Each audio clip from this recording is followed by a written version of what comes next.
What is your name and what office are you running for? My name is Anand PYE, and I'm running to be your next city councillor here in O'Damon. Why are you running? I really think that if we invest properly in our core neighborhoods, they could be the pride of our city again. And so I want to run to guide those investments and make sure that we are investing in our core communities. What is your most recent job? Right now, I'm the executive director of the Edmonton Mural Festival, which I am also the founder of. Before that, for the last 8 years, I was the CEO of NAOP, which is Edmonton's Commercial Real Estate Development Association, where I worked on downtown revitalization, getting ideas from around North America, bringing businesses to the Edmonton region, and working on industrial business attraction. If you are elected, what would be the first priority to fix? I think one of the things we need to do right away is take a look at what our next construction projects are. We have so many impediments to getting into downtown and our core neighborhoods, and so we want to make sure that when we do debate that it's not too late to phase some of these projects and make sure that they're not all happening right at the same time. How will you balance fiscal responsibility? Well, I've been a part of municipal benchmarking for a number of years. We see three really big things in this space. One is we're gold plating our projects. We're going to spend more than $400 million just on debt servicing alone. That's more money than we spend on transit. It's more money than we spend on community services. So a lot of that is because we're spending a lot on big new projects in the suburbs, and that's not really benefiting people here in our core communities. We need to invest in maintenance, and we also need to take a look at how much we're spending on middle management and consultants versus frontline services, where we've seen a decline in service. Construction along timelines frustrating Edmontonians. What would you change about how Edmonton plans and delivers these projects? Yeah, I've been on record as saying that we need a really responsive government so that we have, so that we're able to see what's wrong and have quick fixes to some minor things before we go launch into a major mega project.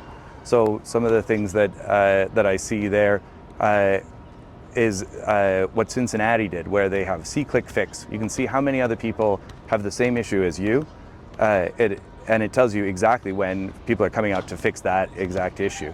We need to work on maintenance and solutions like that, but then we also need to phase our projects so that we don't have a project that lasts 7 years and is more than $100 million. What we need to do is have staged, phased projects so that not the whole road is under construction at the same time. How would you make Edmonton safer? Well, we need to invest in our community policing. Things that, what that means is really like beat cops. We want to make sure we have social services with beat cops so that people are getting the right services at the right time. We don't need one tool for every single situation. I want to invest more in 211-3 that connects social services for people who need supports in mental health and addictions.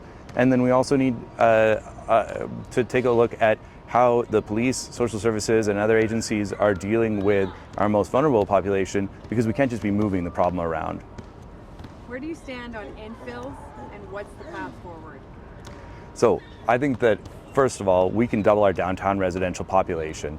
We have this great opportunity with students. We have lots of seniors, and what we need to do is create districts downtown so that the feeling is much better. We have the room to do that downtown. I used to live on 109th Street, and I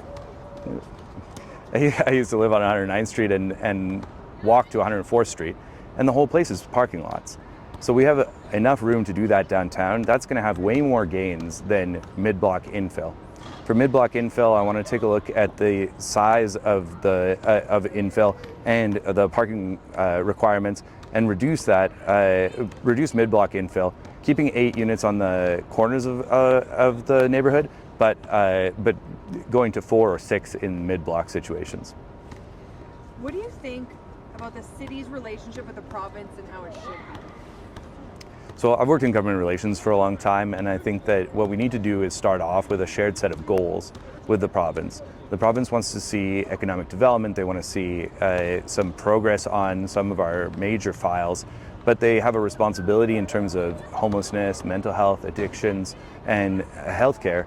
And so we need to work together to achieve those goals. I want to work as a partner with the province and make sure that that we're getting what we need and that they're getting what they need. What is your vision for Edmonton?